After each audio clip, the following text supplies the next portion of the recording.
ನಮ್ಮ ವಿಡಿಯೋವನ್ನು ಓಪನ್ ಮಾಡಿದ್ದಕ್ಕಾಗಿ ಧನ್ಯವಾದಗಳು. ಹಾಗೆ ಕಾಣುತ್ತಿರುವ ಫಾಲೋ ಬಟನ್ ಅನ್ನು ಒತ್ತಿ. ನಮ್ಮ ಪೇಜ್ ಫಾಲೋ ಹಾಗೂ ಶೇರ್ ಮಾಡಿದವರಿಗೆ ಒಳ್ಳೆ ಹುಡುಗಿ ಸಿಗಲಿ.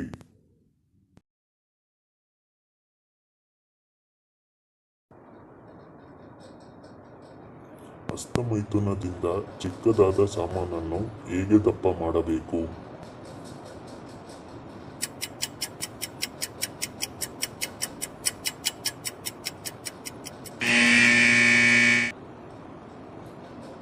ಹಸ್ತಮೈಥುನವನ್ನು ಬಿಟ್ಟು ಅಶ್ವಗಂಧ ಪುಡಿಯನ್ನು ತಿನ್ನಬೇಕು.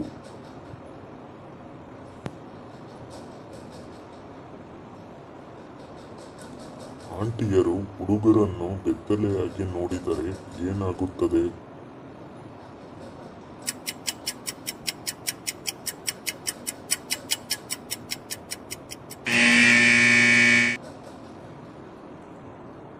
ಅವರ ಜೊತೆ ಹೇಗಾದರೂ ಮಾಡಿ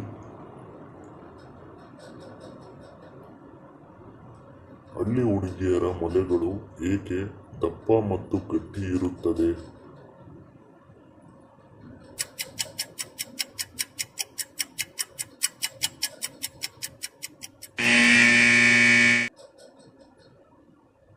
ಅವರು ತುಂಬಾನೇ ಕೆಲಸ ಮಾಡುವುದರಿಂದ ಗಟ್ಟಿ ಹಾಗೂ ದಪ್ಪ ಇರುತ್ತದೆ.